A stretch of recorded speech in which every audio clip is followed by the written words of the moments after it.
Assalamualaikum warahmatullahi wabarakatuh. Saya Cindy Ayuning Tias dengan NPM 224111180, kelas manajemen 22C. Di video kali ini, saya akan menjelaskan kembali materi pertemuan 6 tentang mengetahui dan memahami jenis dan tahap-tahap wawancara. Apa itu wawancara? Wawancara adalah proses komunikasi langsung antara dua pihak atau lebih, di mana satu pihak bertanya dan pihak lainnya memberikan jawaban. Ini seringkali merupakan metode pengumpulan informasi yang digunakan dalam berbagai konteks seperti jurnalistik, penelitian, seleksi pekerjaan, dan banyak lagi. Wawancara adalah tanya jawab antara pewawancara dan narasumber dengan maksud memperoleh data untuk keperluan tertentu. Dalam wawancara, pewawancara memberikan sejumlah pertanyaan kepada orang yang diwawancarai atau dikenal dengan istilah narasumber. Dari kegiatan wawancara, kita akan memperoleh banyak sekali informasi penting. Nah, ada beberapa jenis dan tahap wawancara. Penasaran? Ini dia. Yang pertama, jenis-jenis wawancara adalah 1. Wawancara serta-merta. Ini adalah wawancara yang dilakukan dalam situasi yang alamiah. Proses wawancara ini terjadi seperti obrolan biasa tanpa pertanyaan panduan. Yang kedua, wawancara dengan petunjuk umum. Wawancara dengan berpedoman pada pokok-pokok atau kerangka permasalahan yang sudah dibuat terlebih dahulu. Yang ketiga, wawancara berdasarkan pertanyaan yang sudah dibakukan.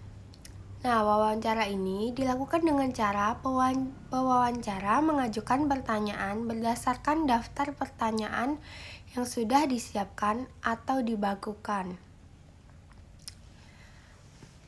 Berikut ini adalah tahapan wawancara. Yang pertama, tahapan persiapan. Nah, itu menentukan maksud atau tujuan wawancara atau topik wawancara. Menentukan informasi yang akan dikumpulkan atau didata.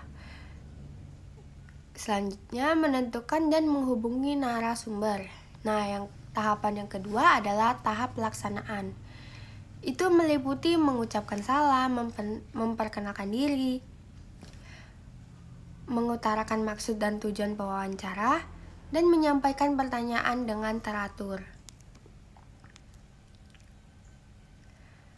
Kemudian mencatat dan merekam pokok-pokok wawancara, mengakhiri dengan salam dan meminta kesediaan narasumber untuk dapat dihubungi kembali jika ada yang perlu dikonfirmasi atau dilengkapi.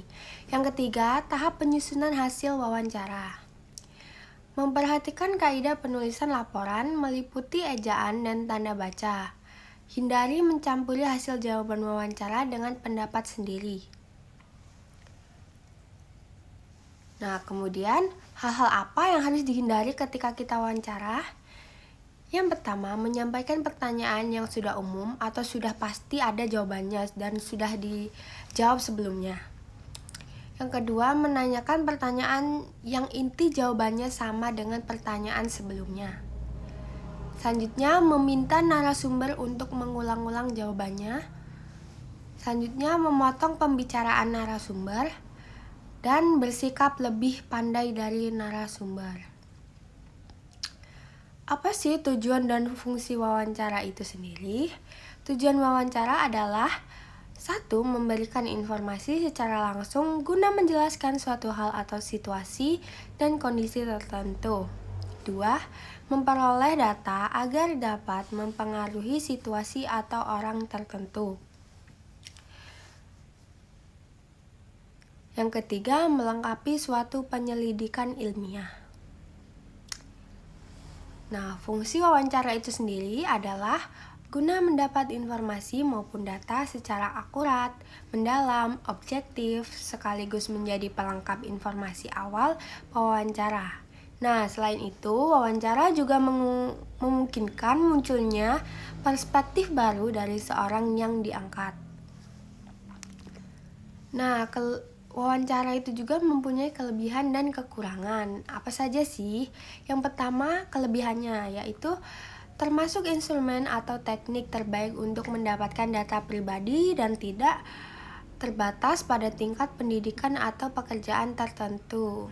Yang kedua, memungkinkan Anda untuk mendapat informasi dan data secara mendalam serta berkualitas. Yang ketiga, sebagai pewawancara, Anda dapat mengembangkan pertanyaan berdasarkan jawaban narasumber. Yang keempat, mendapat informasi secara detail, bahkan yang sering luput dari perhatian. Kekurangan wawancara adalah yang pertama, untuk topik atau objek yang luas, dibutuhkan banyak narasumber. Semakin banyak narasumber, maka proses wawancara juga memerlukan lebih banyak waktu dan tenaga dalam pelaksanaannya. Yang kedua, kecukupan data dan keberhasilan wawancara tergantung pada peneliti dan dalam menggali informasi serta ketersediaan narasumber untuk menjawab pertanyaan yang diajukan. Yang ketiga, terkadang cara interpretasi wawancara bisa terpengaruh oleh jawaban narasumber sehingga cenderung tidak objektif. Nah, berikut ini saya akan membacakan apa aja sih tips melakukan wawancara itu. Agar dalam pelaksanaannya berjalan lancar dan sesuai keinginan, ada beberapa tips wawancara yang perlu diperhatikan, yaitu 1. Mulailah dengan informasi fakta dan mengajukan pertanyaan yang mudah. Yang kedua,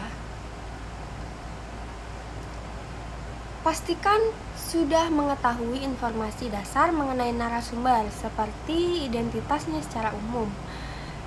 Yang selanjutnya, hindarilah mengajukan pertanyaan bersifat pribadi dan berupa pilihan. Yang keempat, jangan terlalu kaku dan tunjukkan sikap bersahaja agar narasumber nyaman dan dapat menjawab pertanyaan dengan baik serta terbuka. Yang kelima, hindari sikap seakan menggurui, bersikaplah netral dan agak adaptif. Nah, kesimpulannya, dari jenis dan tahap-tahap wawancara, menekankan pentingnya proses yang terstruktur dan terorganisir. Melalui penggunaan jenis wawancara yang sesuai dan langkah-langkah yang tepat dalam proses wawancara, perusahaan dapat mengidentifikasi calon yang sesuai dengan kebutuhan posisi yang ditawarkan. Disiplin dalam penilaian dan evaluasi kandidat berdasarkan kriteria yang relevan juga sangat penting untuk membuat keputusan yang tepat dalam memilih karyawan. Menyusul wawancara tidak lanjut yang baik penting untuk memberikan informasi kepada kandidat dan melanjutkan proses seleksi dengan transparan. Sekian yang dapat saya sampaikan pada pertemuan kali ini. Saya ucapkan terima kasih. Saya akhiri. Wassalamualaikum warahmatullahi wabarakatuh.